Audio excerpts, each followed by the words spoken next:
Վանաձորում գործող Մհեր Լիլուս ընկերությունը, որը ղեկավարում է գործարար Դավիթ Սահակյանը, արտադրում է մաքրող և լվացող միջոցներ, ունի շուրջ 30 աշխատակից և ամսական մոտ 3 միլիոն դրամի հարկ է մուծում պետական գանձարան։ 2011 թվականին բեռնատարը, որը Իրանից Հայաստան էր ներկրում սոդիումի հիպոքլորիդ, վթարի է ենթարկվել և հումքը օքսիդացել է։ Երբ հարկային մարմինները պահանջել են վճարել ցնդածապրանքի ավելացված արժեքի հարկը և դատական գործընթաց ծավալել ընկերության դեմ, տնօրենն աջակցության խնդրանքով դիմել է Ազգային ժողովի պատգամավոր Էդմոն Մարուքյանին, ով ապրիլի 10-ին կառավարության հետ հարցուպատասխանի ժամանակ հնչեցրել է խնդիրը։ Դատարանը Դավիթ Սահակյանի գործողությունները համարել է իրավաչափ, իսկ Էդմոն Մարուքյանին մտահոգում է ընկերության սնանկացումից բխող 30 մարդու գործազուրկ լինելը և պետբյուջեի ֆինանսական մուտքերն ամսական 3 միլիոն դրամով կրճատելը։ Ազգային ժողովի պատգամավորը հերթական անգամ հանդիպեց ընկերության աշխատակիցներին, նրանց հետ զրուցելով հարկային ոլորտի ամենատարբեր խնդիրներից։ Խնդրի քննարկումը դեռևս ընթացքի մեջ է, և պատգամավորը վստահեցնում է, որ հետևողական է լինելու։ Շատ ուրախ ենք ու շատ շնորհակալ եմ ես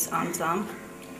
որ լրիվ ճիշտ խոսվեց, ուղիղ խոսվեց ու բարձրաճանները լսեցին, բայց կուզեմ, որ դրան ընթացքը լինի։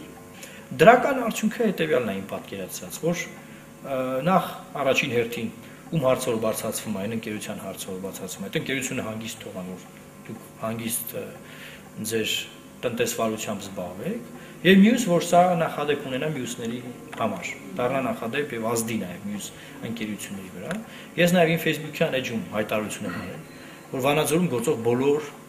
փոքր, միջին, մեծ ընկերություններին կոչ եմ անում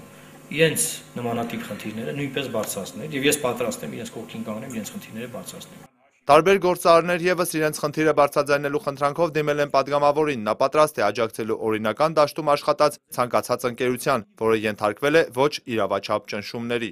Սա ոչ թե կարևոր է միայն ձեր համար, այսքան մարդու համար, այսքան աշխատողների, այլ կարևոր է ընդհանրապես բիզնես դաշտի համար, որովհետև դա նախադեպ է դառնում մյուս ընկերությունների համար, որոնք նույնպես կարող են պայքարել իրենց իրավունքների համար, որոնք նույնպես կարող են պատգամավորին օգտագործել որպես խողովակ իրենց խնդիրները ներկայացնելու։ Եվ նաև, չգիտեմ, այն խնդիրները, որոնք որ մենք բարձրացրել ենք ձեր տնօրինության հետ,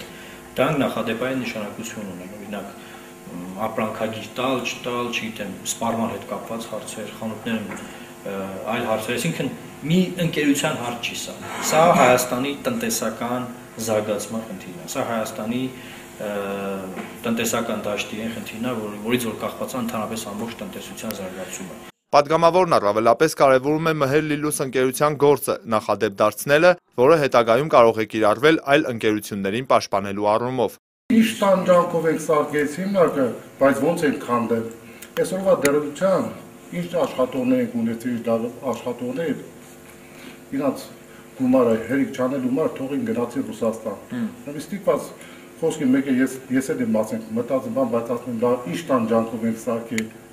Իրականից տանջանքով։ Մենք չեն թողում որ մեկ քիչ լեսնեն, մեկ քիչ ապրանքերնի գումար մարտայից մարդը մեզ, այն բանի ժամանակ հաշվանդամներին օգնում էր, այն բանի պատերազմի հաշվանդամներին օգնում էր, չեկեր տալի, ես էի տալի, ինչքան լավություններ արել, բայց այսօրվա դրության արժե է հիմնարկությունը փակել։ Անհատ ձեռնարկատերերը դժգոհում են նաև 3.5% շրջանառության հարկից։ Էդմոն Մարուքյանը նրանց առաջարկեց կոնկրետ հիմնավորմամբ իրեն փոխանցել հարկատեսակի գանձման ողջամիտ առաջարկը։ Պատգամավորը խոսեց նաև դատական համակարգից, տեղեկացնելով, որ իր առաջարկությամբ Հայաստանի Հանրապետության վարչական դատարանում 2013 թվականի հունվարի 1-ից ավելացված 10 դատավորներից մեկը հավանաբար կնշանակվի Վանաձորում, ինչը հնարավորություն կտա արագացնելու վարչական գործերի քննությունը, եւ մեր քաղաքացիները ստիպված չեն լինի ամիսներով սպասելու իրենց վարչական վեճերի լուծմանը։ Հիմա բարեփոխումներ են արվում այդ ուղղությամբ, որ դատարանները բեռնաթափվեն։ Օրինակ 10 դատավոր մենք ավելացրել ենք, արդեն նշանակվում են այդ դատավորները, որոնցից մեկը վարչական դատարանի մասին է խոսքը, որոնցից մեկը, եթե չեմ սխալվում, պետք է լոռի նշանակվի։ Նշված առաջարկության հետ կապված հավելենք նաև, որ կառավարության ծրագրի քննարկման ժամանակ Էդմոն Մարուքյանը տեղեկացրեց, որ Վանաձորում հարկային բեռնն անհամեմատ ծանրացել է։ Հրայր Հակոբյան, Կամո Ծատուրյան, Լոռի հեռուստաընկերություն։